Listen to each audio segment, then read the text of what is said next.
Konnichiwa minasan, o genki desu ka? Welcome nining akong channel, Hinapon Tabay.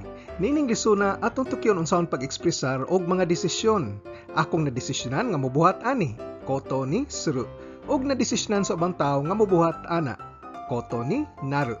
Atong sugdan, hajimemashou.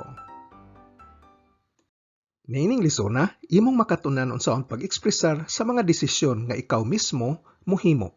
Modesisyon ko nga mobuhat ani gamit ang conjugation ru koto ni suru. Imo pong makatunan unsaon pag-ekspresar sa mga desisyon nga ubang tawo mohimo. Madesisyonan nga mauni mauna gamit ang conjugation ru koto ni naru. Ang ru sa duha ka conjugation mao ang dictionary form sa verb. Atong tutukan ang formula niining mga konjugasyon.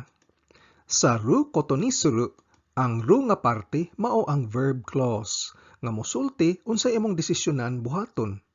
Ginominalize kini gamit ang koto aron ang tibuok verb clause mahimong noun clause. Pwede nimo ma-review ang nominalization sa leksyon 44. Unya ang pasabot sa ni suru kay buhaton ko ngadto sa unsay imong gisulti sa verb clause. Bali ang literal nga pasabot kay buhaton ko ngadto sa. Apan ang sayon nga pagkahubad kay modesisyon ko nga mobuhat og nanto ka. Ang ru koto ni naru mao ra pud gihapon. Ang koto mo nominalize sa verb clause sa iyang atubangan. Apan ang formula nagtapo sa ni naru. Ang naru usa ka verb nga nagpasabot nga mahimo ngadto sa. Ang literal nga pasabot kay ang usa ka butang mahimo ngadto sa unsay gisulti sa verb clause. Laing tao ang nagdesisyon. Apan ang dali nga pagkahubad kay ang usa ka butang madesisyonan ngadto sa. Kinsay nagdesisyon dili isulti niining konjugasyon apan laing tao mo desider og dili ang nagsulti. Niining puntoha akong giassumer nga kamao na ka og basic Japanese verb conjugation ug Japanese particles. Kung taphaw imong kasayuran, pwede nimo ma-review ang verb conjugation sa leksyon 26 hasta 30 ug mga Japanese particles sa leksyon 22 hasta 24. Bisag ang mga formula sa miaging slide anaa sa non-past tense, ang paggamit niini mga konjugasyon kasagaran anaa sa past tense tungod kay ang desisyon nga imong isulti sa ubang tawo nahuman naman nimo gihimo. Busa kanunay nimong madunggan ang ru koto ni shita o ru koto ni shimashita. Ako nang nadesisyonan. Ug ang ru koto ni natta o ru koto ni narimashita. Nadesisyonan na sa ubang tao. Atong susihon ang ru koto ni suru. Akong desisyonan. Ang subject o sentence topic kay kasagaran ang nagsulti. Bali ang nagsulti mo desider nga ako ning buhaton. Mupakita kinis kabuboton sa nagsulti, iyang intensyon. Ug ang verb nga atong gamiton kay kanang atong mabuhat. Sama sa mukaon, muinom, mulakaw, muari, muadto ug uban pa. Gawas sa orihinal nga formula, ang ru koto ni suru adunay tulo ka parente.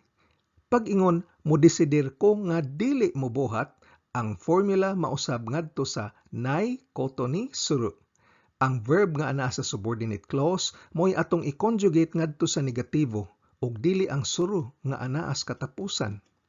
Sunod nga parente kay inig-ingon mi desider ko isip balaod sa akong kaugalingon nga mobuhat ko. Ang formula mausab ngadto sa ru koto ni shiteiru. Ang suru sa katapusan makonjugate ngadto sa progressive tense, shiteiru, pag-indikar ug kausaban nga nagpadayon. Pwede nimo ma-review ang progressive tense sa leksyon 33. Ug ang katapusan, mo desider ko isip balaod sa akong kaugalingon nga dili ko mobuhat. Ug ang formula kay nai koto ni shiteiru.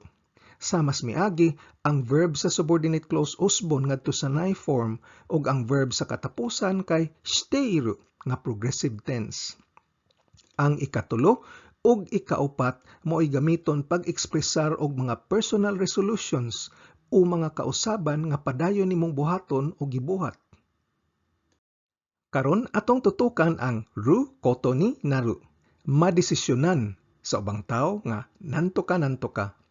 Niining konjugasyon na laing tao ang modesidir pero dili isulti sa sentence kung kinsa. Ang nagsulti o gihisgutan sa sentence kay way kontrol sa paghimo sa desisyon.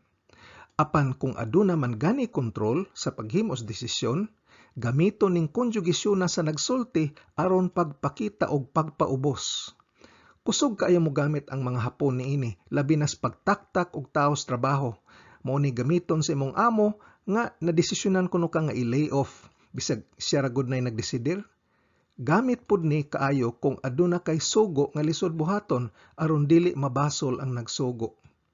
O kaha kung ang kausaban nindot kaayo sama kung mupalit kag bayang mahal kaayo, mas swabe paminaw nga moingon kag nakapalit mig bayang nga mahalon kaysa moingon kag mipalit mig bay nga mahalon kay mura na kag nanghambog. Og kining konjugasyon na pwede mo tukoy sa nagsulti ug di bakaha sa ubang tao. Sama sa koto ni suru, ang koto ni naru aduna po'y totoo ka parente. Gawas sa original nga formula, ang pirmirong parente kay kumaing kag ma-desidiran nga dili ko mobuhat ug ang conjugation mausab ngadto sa nay koto ni naru ug ang verb nga nasa subordinate clause mo'y himuon ngadto sa nay form. Sunod kay kung moingon tag madesidiran isip balaod nga mobuhat ani. Ang formula ru koto ni natteiru ug ang verbs katapusan i-conjugate ngadto sa progressive form natteiru o natteima sa formal style. Ug ang katapusan kuming kag madesidiran isip balaod nga dili mobuhat. Ug ang formula mahimong nay koto ni natteiru. Ug ang verbs atubangan sa koto mao'y usbon ngadto sa nay form ug ang naru sa katapusan mahimong progressive form natteiru. Ang ikapito ug ikawalo gamit kaayo pag-ekspresar og mga balaod, mga schedules ug appointments nga wa pa nahitabo. Sa mga sunod nga slides, mutan-aw tag mga ehemplo sa kada usa niining mga konjugasyon. Sa akong mga ehemplo, akong isuwat ang hinapon ilawom sa kadapong aron dali ra pud nimong mahubad ang mga sentences. Akong giasumir nga kamaon na kamo gamit og mga Japanese particles. Ang pirmirong pattern kay ang ru koto ni suru. Mo desidir ko nga mobuhat. Atong sentence, midesidir ko nga mukaon og sushi para panihapon. Atong inominalize ang mukaon og sushi para panihapon. Ug sa hinapon, boku wa bangohan ni sushi o taberu koto ni shita. Boku wa bangohan ni sushi o taberu koto ni shita. Mao ni ang atong ginominalize. Boku wa bangohan ni sushi o taberu. Plain form akong gigamit diri, koto ni shita, pero pwede po kamo gamit og formal style ug mahimo ang sentence og boku wa bangohan ni sushi o taberu koto ni shimashita.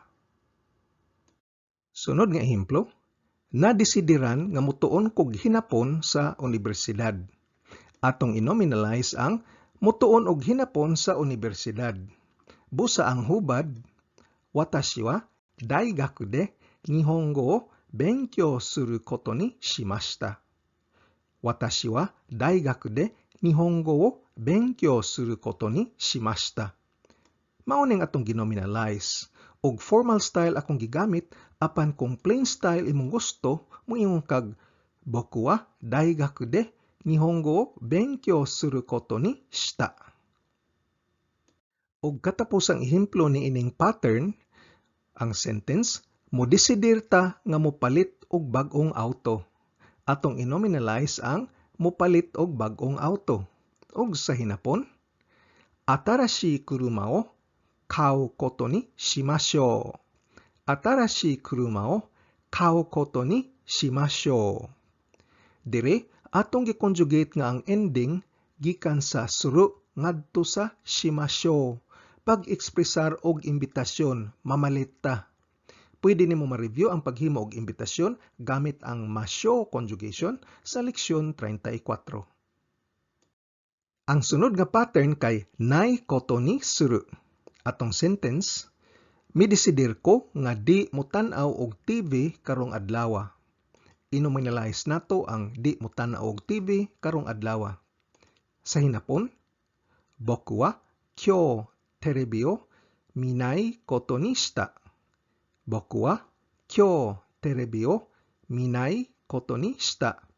Ug mao ni atong ginominalize. Boku wa kyou terebi o minai. Midesidir ko nga di mo adto sa party.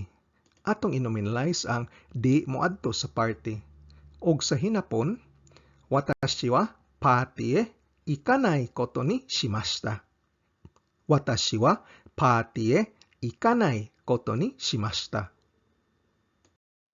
Midesidir ko nga di mutug-an kaniya sa akong sekreto. Atong inominalize ang di mutug-an kaniya sa akong sekreto. Sa hinapon, boku no himitsu o kanojo ni iwanai koto ni shita. Boku no himitsu o kanojo ni iwanai koto ni shita. Di na kinahanglan isulti ang watashi wa, kay mao man ay default, busa masabtan ra nga ang nagsulti nagtukoy sa iyang kaugalingon. Sunod nga pattern kay ang ru koto ni shiteiru. O gamiton kini pag-ekspresar og mga personal resolutions, sama sa mga New Year's resolutions. Ang atong sentence, midesidir ko isip balaod sa akong kaugalingon nga mo exercise kada adlaw. Atong inominalize ang mo exercise kada adlaw. Sa hinapon, mainichi undo suru koto ni shiteimasu. Mainichi undo suru koto ni shiteimasu. Sama sa miagi, pwede nga di na isulti ang watashi wa. Laing ehemplo, midesidir ko nga manghugas sa akong kamot sa di pa kumukaon. Siguro sa una way hugas-hugas sa akong kamot.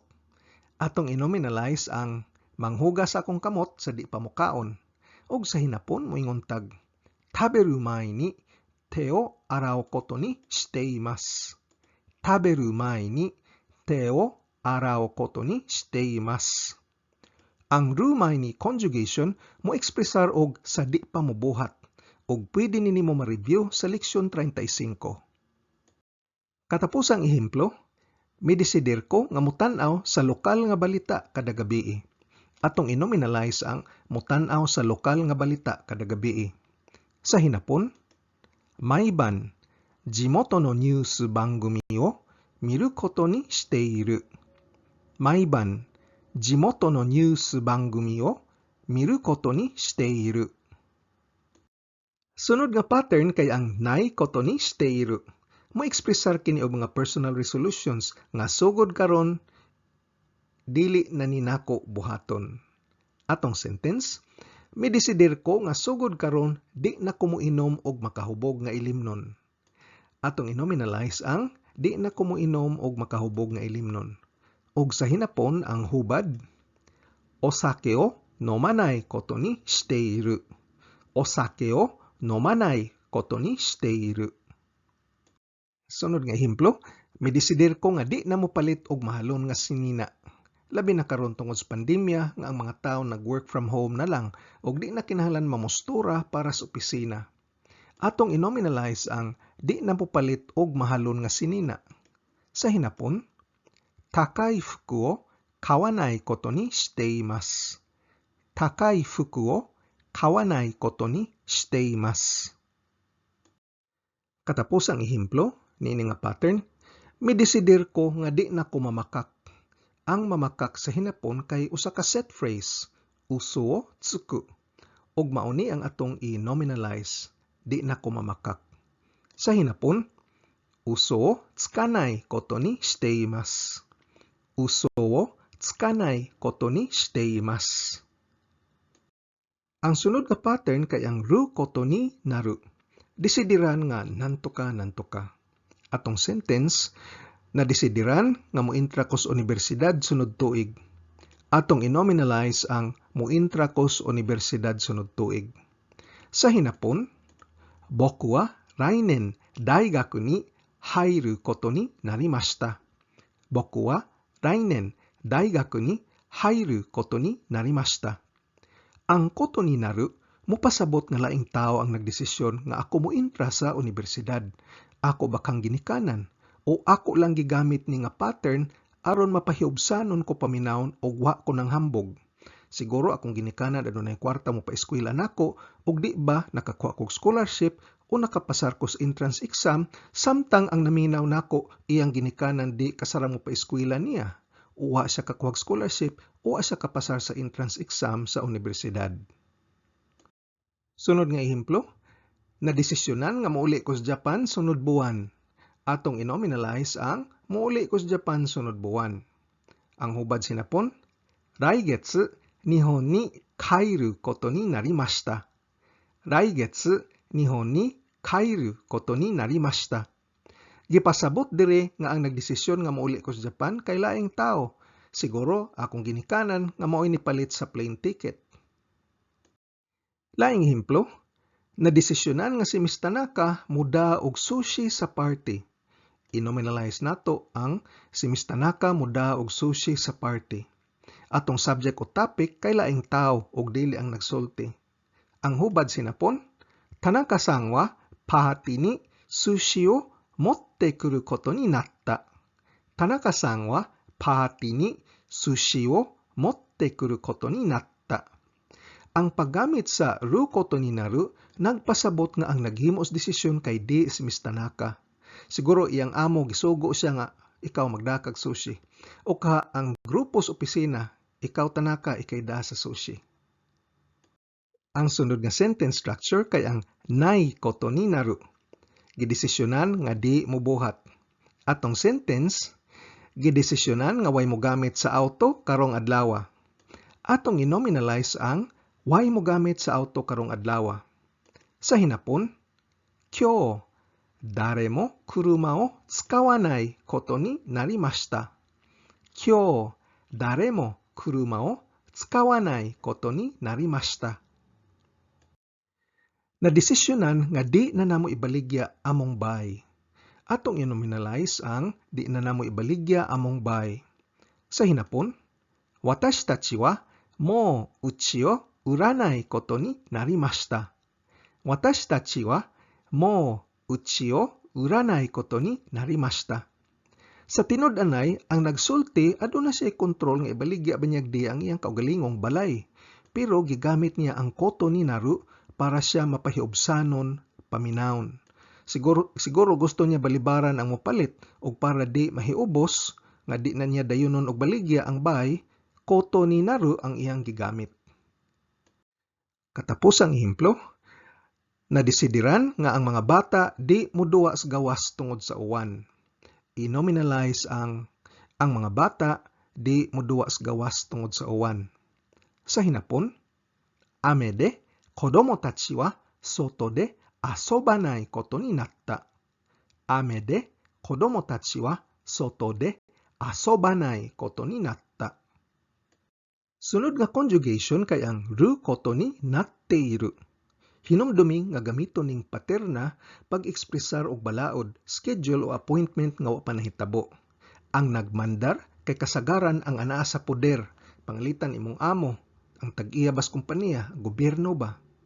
Atong ehemplo, nadesisyonan isip balaod nga ang mga auto diri sa Japan mudagan sa waang bahin sa daan. Atong inominalize ang mga auto diri sa Japan mudagan sa waang bahin sa daan. Ang hubad sinapon, Nihon de wa kuruma wa michi no hidari gawa o hashiru koto ni natteiru. Nihon de wa kuruma wa michi no hidari gawa o hashiru koto ni natteiru. Sunod nga ehemplo, nadesisyonan isip balaod nga tanan mosulob og maskara pagpugong sa pagkatap sa COVID. Atong inominalize ang tanan mosulob og maskara pagpugong sa pagkatap sa COVID. Ang hubad sinapon, coronavirus no kansen o fusegu tame minna wa masku o kakeru koto ni natteiru. Coronavirus no kansen o fusegu tame minna wa masku o kakeru koto ni natteiru. Ang pseudo-noun nga tame mo indikar og tumong ug pwede nimo ma-review sa leksyon sa 67. Laing ehemplo, Nadesisyonan isip balaod nga ang mga ordinaryong trabahador motrabaho gikan sa Lunes hangtod Biyernes. Atong inominalize ang mga ordinaryong trabahador motrabaho gikan sa Lunes hangtod Biyernes. Sa hinapon, ippano roudoushya wa getsuyobi kara kinyoubi made shigoto suru koto ni natte imasu. Ippano roudoushya wa getsuyobi kara kinyoubi made shigoto suru koto ni natte imasu. Ang 5 ka adlaw nga trabaho kada semana resulta kinis pakigbisog sa mga labor unions kaniadto. Sa wa pa na 7 dias sa usa ka semana ang trabaho sa mga tao, way bakasyon-bakasyon. Katapusang ehemplo, nadesisyonan nga ang Philippine Airlines mulupad ngadto sa Tokyo kada adlaw. Ug kining atong inominalize. Kining ehemplo mo pakita og schedule ug ang hubad sa hinapon. Philippine Koku wa mainichi Tokyo e shupatsu suru koto ni natte imasu. Philippine Koku wa mainichi Tokyo e shupatsu suru koto ni natte imasu. Atong katapusang pattern kay ang nai koto ni natte iru. Nadesisyonan isip balaod nga di mobuhat. Atong sentence, nadesidiran isip balaod nga di pwede mo inom ug makahubog ang mga minor de edad. Atong inominalize ang di pwede mo inom ug makahubog ang mga minor de edad. Ang hubad sinapon, miseinen-sha wa osake o nomenai koto ni natte iru. Miseinen-sha wa osake o nomenai koto ni natte iru. Ang nomenai kay shortcut ability conjugation kini sa nomanay. Ug pwede nimo i-review ang conjugation sa abilidad sa leksyon 57. Nadesisyonan isip balaod nga si Lola di mokaon og daghang tamis tungod sa iyang diabetes. Atong inominalize ang si Lola di mokaon og daghang tamis tungod sa iyang diabetes. Sa hinapon, tonyobyou de oba-san wa amai mono o tabenai koto ni natte imasu. Tonyobyou de oba-san wa amai mono o tabenai koto ni natte imasu. Katapusang ehemplo, nadesisyonan isip balaod nga di putlon ang mga kahoy sa palibot pagpanalipod sa kalikasan. Inominalize na to ang di putlon ang mga kahoy sa palibot pagpanalipod sa kalikasan. Ang hubad sinapon, shizen wo mamoru tame ni mawari no ki wo kiranai koto ni natte iru. Shizen wo mamoru tame ni mawari no ki wo kiranai koto ni natte iru. So matotal, niining lisona atong gituki unsaon pag-ekspresar og mga desisyon gamit kining duha ka conjugation. Ru koto ni suru. Mo desidir ko nga mobuhat ani. Ang nagsulti maoy nagdesidir. Og ang ru koto ni naru nga pasabot madesisyonan nga mobuhat ani o ana. Ang midesisyon kay laing tao og di gisulti sa sentence. Kasagaran kining mga konjugasyon na gamiton sa past tense kay kasagaran ang mga desisyon ibotyag man nato dihang ato nang nahimo. Busa mahimo kining koto ni shita og koto ni natta. Ang ru koto ni suru aduna pay tuto ka laing klase. Pag-ingon mo desidir ko nga di ko mobuhat, ang pattern mahimong nai koto ni suru. Pag-ingon mo desidir ko isip balaod sa akong kaugalingon nga mobuhat ani, ang pattern mahimong ru koto ni shiteiru. Mogamit tag progressive tense, shiteiru, kay ang pagbuhat nagpadayon man. Ug ang katapusan, mo desidir ko isip balaod sa akong kaugalingon nga di ko mobuhat. Ug ang pattern mahimong nai koto ni shiteiru. Ang ikatulo ug ikaupat kay gamit kaayo pag-ekspresar og mga personal resolutions. Ang ru koto ni naru aduna po'y tuto ka variations. Madesisyonan nga di mobuhat. Nai koto ni naru. Nadesisyonan isip balaod nga mobuhat. Ru koto ni natte iru. Progressive tense ang gamiton kay nagpadayon man ang sitwasyon. Ug ang katapusan, Na desisyonan isip balaod nga di mobuhat. Nai koto ni natte iru. Kining ikapito ug ikawalo gamit kaayo pag-ekspresar og mga balaod, schedule o appointments. Ug diri natapos ang atong leksyon bahin sa pag-ekspresar og desisyon. Ru koto ni suru og ru koto ni naru. Otsukare sama deshita. Kung arisgado ka gyud makat-on og hinapon, importante ang pagpraktis adlaw-adlaw og paggahin og panahon. Kung nagsakay ra tas jeepney, nagwatch traffic, patubang sa trabaho, naglingkod ra sakyanan o ka break time nimo, balik-balik kinig tanaw og paminaw ang akong mga training videos nga giplano para lig-on ang imong pundasyon sa hinapon. Ayaw kalimti pag-like, share ug subscribe. Nihongo no benkyo ni Gambarimasyo. Otsukare sama deshita.